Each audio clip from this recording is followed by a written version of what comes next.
Assalamualaikum warahmatullahi wabarakatuh. Bapak Ibu sekalian, ketemu lagi dengan channel saya. Kita hari ini karena listrik di kantor pemadaman sampai jam 13, maka kita keliling untuk mendata perwakafan di Kabupaten Banyumas. Agenda hari ini ada beberapa data tentang wakaf yang mandek di Kabupaten Banyumas, diantaranya adalah di Desa Purwodadi, Kecamatan Kembaran. Mantan Sekda Cilacap yang kebetulan berasal dari Desa Purwodadi rencananya akan mewakafkan tanah 300 ubin, tempatnya strategis. Dan hari ini saya bersama Kiai Slamet Japo Garajawa akan ngecek di Desa Purwodadi, dan kita ketahui data awal bahwa nadir yang sudah diusulkan oleh Pak Darno, beliau tidak menghendaki adanya nadir yang berasal dari ormas-ormasan, sehingga sudah diproses oleh nadir perorangan. Oleh karena itu, sekalian, kita ikuti terus perjalanan percepatan wakaf-wakaf yang ada di Banyumas sesuai dengan arahan Gus Menteri. Kita meluncur ke Desa Purwodadi, Kecamatan Kembaran. Tetapi jangan lupa ikuti, subscribe, like, dan komen.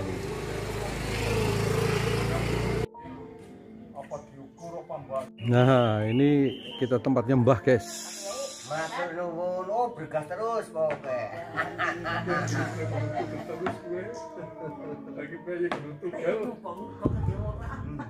Oke, Bapak sekalian, setelah saya dan Pak Slamet Japel Jawa silaturahim ke Pak Lurah, hari ini kita mengkelirkan di tempatnya Pak Nadir, Pak Ahmad Zaidin. Oleh karena itu, Pak Ki Slamet, di Kementerian Agama aturan perwakafan seperti apa sih agar masyarakat memahami itu? Gini, pertama syarat wakaf yang jelas, orang wakaf itu seperti pengantin persis. Jadi ada mempelai berdua itu. Oh. Ada mempelai berdua dan ada saksi dua ya, tanda tangan resmi. Oke. Secara aturan, mempelai berdua artinya pertama wakif, orang yang punya tanah atau yang akan mewakafkan. Yang kedua itu nadir. Yang ketiga itu saksi. Dan syarat ikrar wakaf yang sah menurut aturan undang-undang itu harus di hadapan PPAIW, pejabat pembuat akta ikrar wakaf. Dalam hal ini yang dapat SK dari negara itu kepala KUA di masing-masing kecamatan. Kemudian nadir itu ada beberapa macam. Nadir perorangan. Kalau nadir perorangan ini rawan. Sebab apa?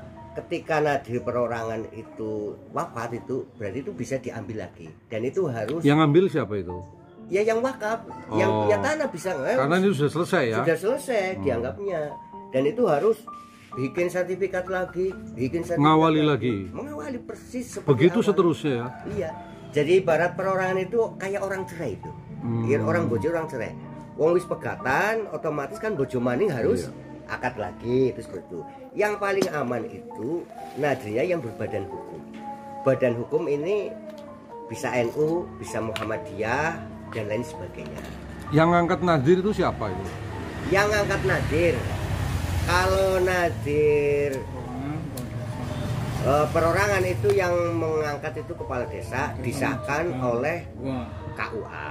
Kalau nadir dari Muhammadiyah itu dari PDM yang meng-SK. Kalau NU dari PCNU, dari PBNU malah dari PBNU. Ada SK-nya ya? Ya, yang diamanatkan lewat PCN.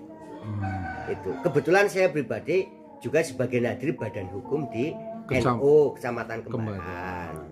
Maka dari itu saya mohon kepada seluruh kepala desa, rumah-rumah ibadah, rumah-rumah pendidikan keagamaan, TP, Kima dan sebagainya yang belum wakaf, mari kita wakafkan segera, kita amankan aset-aset wakaf ini. Dan insya Allah nanti kalau dari kepala desa khususnya di Kecamatan Baran yang paling banyak progres wakafnya, insya Allah dari Kementerian Agama akan memberi apa Pak? Reward, penghargaan. Iya, mungkin bisa juga HP Oppo ya. Oppo anane. Kayak judul lagu ya. Iya. Oke, setelah ikrar wakaf selesai, wakaf nadir tadi bukan perorangan, maka kemudian si nadir ini ngurus ke BPN untuk diterbitkan sertifikat tanah wakaf. Ya. Setelah sertifikat tanah wakaf itu jadi, maka si nadir ini mengelola apa itu? Tanah ini akan digunakan untuk apa ya? Nah, itu kan di ikrar wakafnya itu kan masjid, ada peruntukannya. Misalnya ini ada orang wakaf ke Nadir Badan Hukum NU. Jadi apa?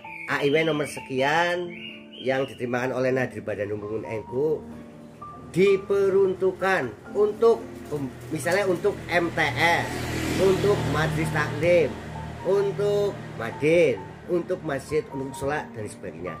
Atau yang lebih luas gitu, itu kan sudah terlalu spesifik, untuk sarana pendidikan dan peribadatan. Kayak bunyi ya di situ. Ya, ada bunyinya. Nah, setelah bunyi itu yang mengelola tanah wakaf itu siapa? Kalau secara hukum fikih sebenarnya kewajiban nadir yang mengelola. Nadir tadi ya. Ya, cuma nadir itu kan sudah karena diserahkan ke masing-masing ustadz di TPQ misalnya. Kalau misalnya ini Mas Imron sebagai Ustadz TPQ. Iya, ini punya. Berarti nadir itu menyerahkan Mas Imron. Ya, silahkan dikelola. Jadi minimal nadir nanti dapat laporan lah kegiatannya apa saja. Mungkin termasuk keuangan. Itu diserahkan ke Ustadz. Contoh Mas Imron itu atas nama pribadi atau yayasan? Bisa juga yayasan. Bisa juga pribadi. Bisa juga pribadi. Tapi kekuatan mutlak itu di nadir. Oke, artinya tanah itu atau bangunan itu bukan miliknya Mas Imron, tetapi tetap milik nadir. Milik nadir ya. Nah, syukur yayasan, ya transparan. Nah, kekhawatiran muwakif itu kan nanti kalau diserahkan ke NU, nanti NU minta, diserahkan ke Muhammadiyah, nanti Muhammadiyah minta, itu sehingga menyebabkan masyarakat itu tidak ada yang tidak mau memakai nadir ormas, sehingga makin nadir perorangan. Itu penjelasannya apa itu? Oh, enggak seperti itu. Gimana? Jadi nadir badan bukan sifatnya kan melindungi. Jadi artinya tanah itu sudah bukan memiliki ya. Bukan.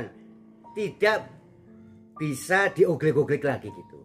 Misalnya ini Mas Imron wakaf ke Badan Hukum NU. Gitu. Nah, suatu saat dilalah Mas Imron ora cocok keluarga anak-anak. Iya. Dan itu sudah terbit sertifikat wakaf Badan Hukum, itu tidak bisa menuntut sebagainya. Tapi kalau perorangan rawan, Pak, masih bisa dioglek-oglek gitu. Artinya berarti Kementerian Agama hadir di tengah masyarakat untuk mengamankan wakaf-wakaf tadi. Penjelasan dari Pak Slamet, Japel Daerah Jawa Kementerian Agama yang sudah menjelaskan sedemikian rupa. Oleh karena itu kita akan mendengarkan dari nadir perorangan Pak Ahmad Zaidin di Purwodadi. Kita akan menjelaskan terkait dengan proses yang sudah diwakafkan itu. Oke, ini Pak Ahmad Zaidin yang dipasrahi wakaf dari mantan Sekda Cilacap. Gimana prosesnya, Mbah? Makasih. Assalamualaikum warahmatullahi wabarakatuh. Insyaallah. Untuk yang wakaf dari Haji Sudarno, Dr. Haji Sudarno itu sudah ikrar ke kantor urusan agama Kecamatan Baran 2 tahunan lebih. Yang menandatangani ikrar wakaf Pak Kepala Tua Sugeng Madalfoto, dan resmi ada hitam di atas putih. Ikrarnya dari Pak Darno ke saya disaksikan saksinya mantan Carik Subarto dan Ufi.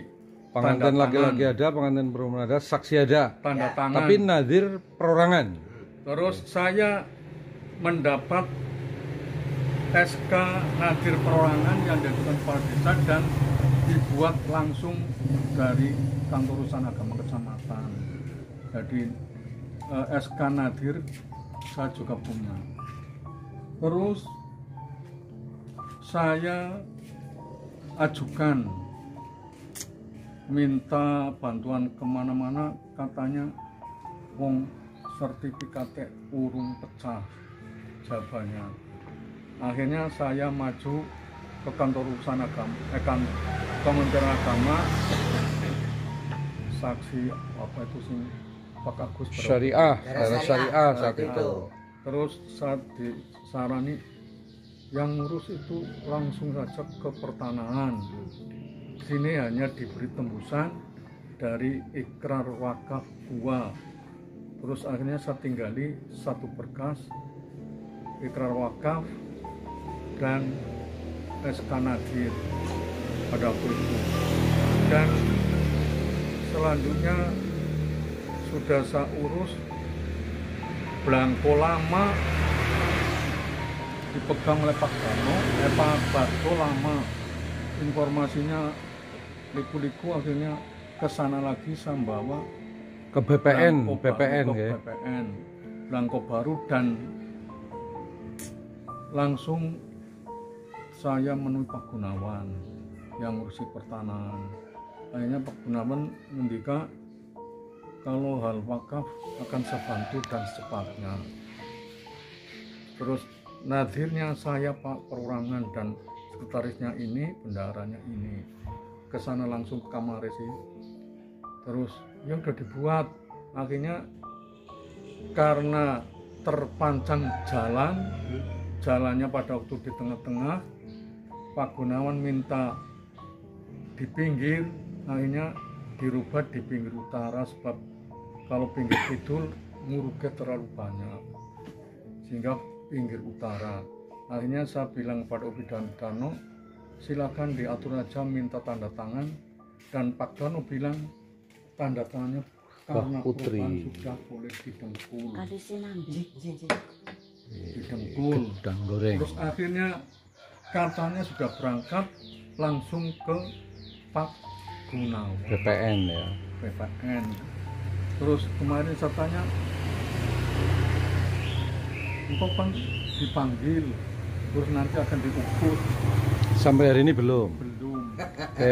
Berarti posisi ikrar ini, tanah wakaf ini menunggu sertifikat dari BPN, tetapi masih nadir perorangan.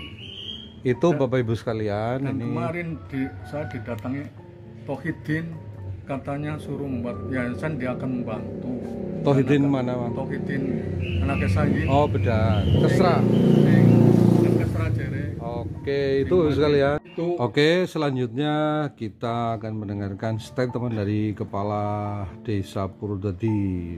Masih saudara saya namanya Imron Rosadi. Pak Kepala Desa, bagaimana kebijakan Kepala Desa tentang perwakafan di Purwodadi dan bagaimana untuk memecahkan ikrar wakaf mantan Sekda Cilacap ini? Monggo Mas.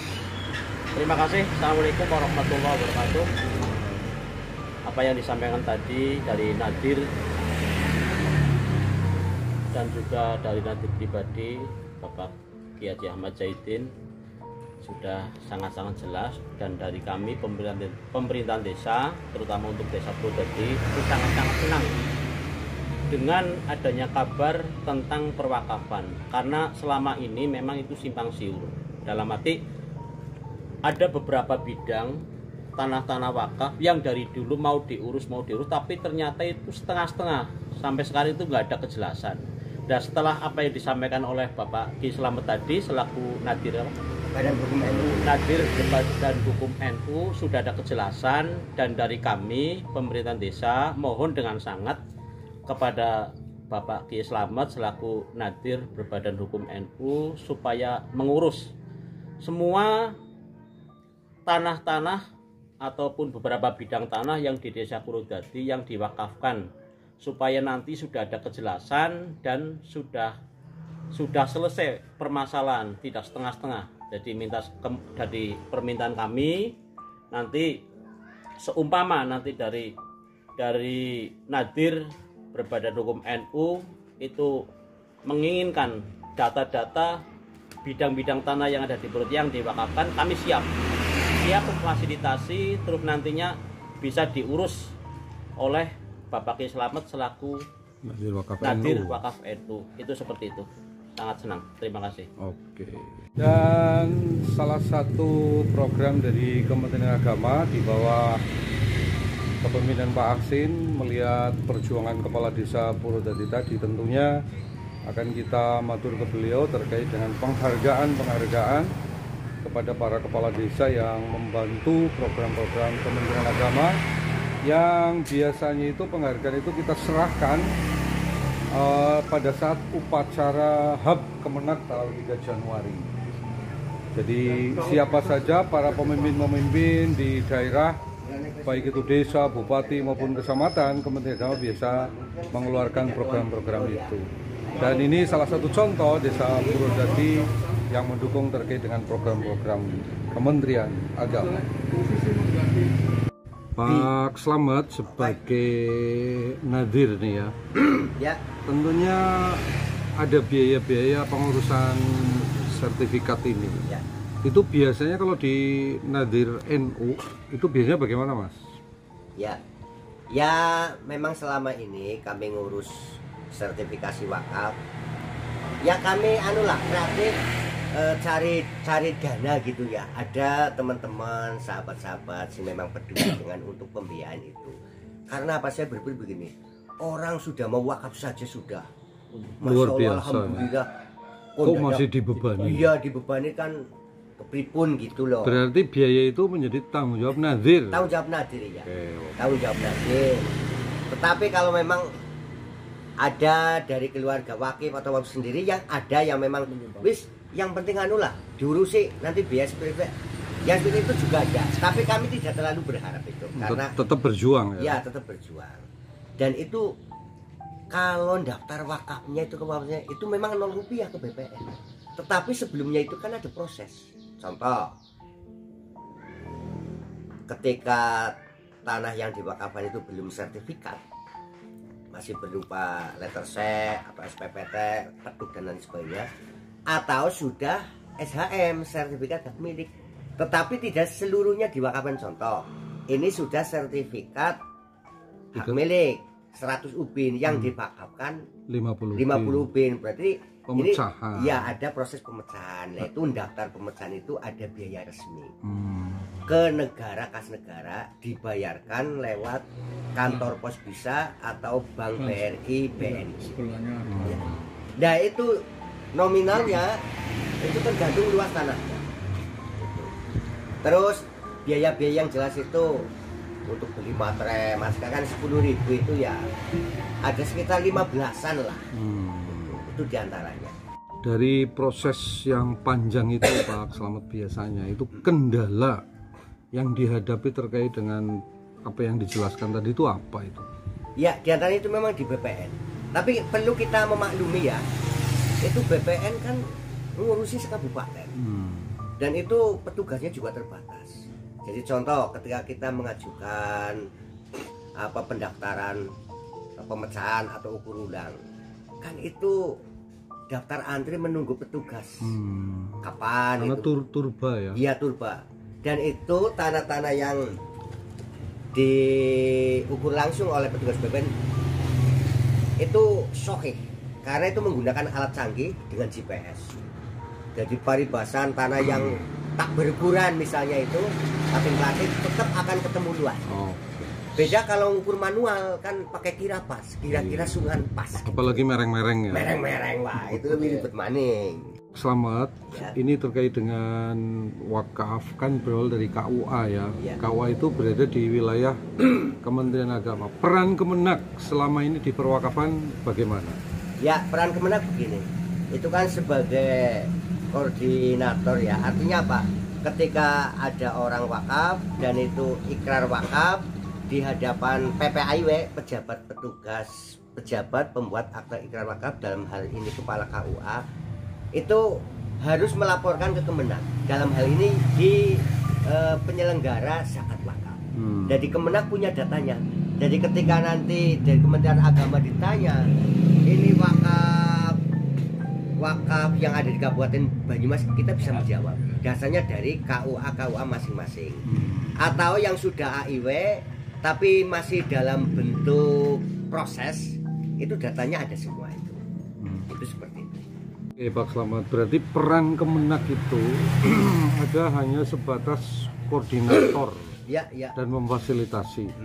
Nah, terkait tadi kan ada biaya-biaya itu kan dari Nadir semua. Ada nggak biasanya nih ya, Ya.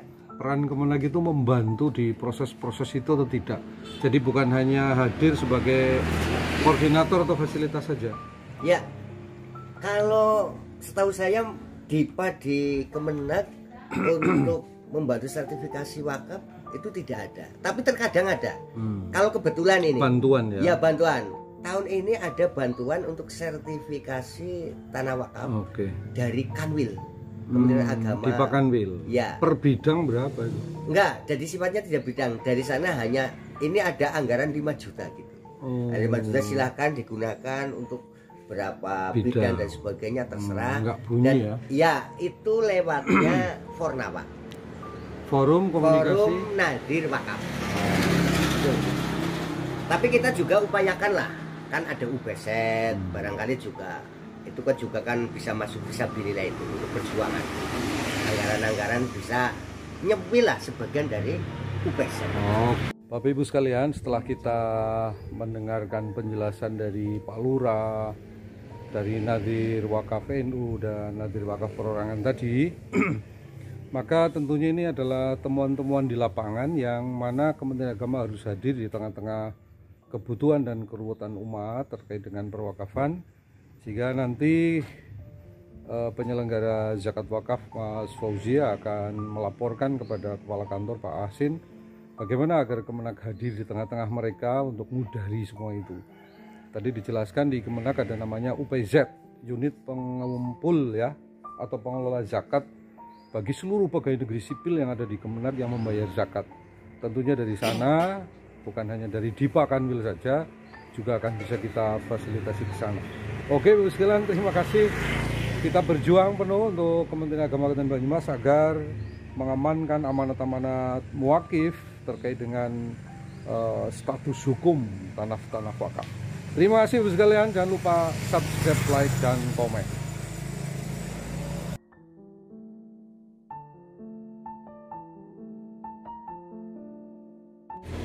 Selanjutnya kita ke KUA Kembaran, Kepala KUA Kembaran sebagai pejabat atau PPAIW Ikrar Wakaf. Kita ketemu dengan Mas Endri. Assalamualaikum. Assalamualaikum. Ini Kepala KUA Kembaran ini. Jadi, iya. Siapa lupa? Nur Rahmah, KUA Kembaran. Mas apa? Sugeng. Sugeng. Woi, Mas Tamam. Ada pegawai baru Teguh. Kes monggo.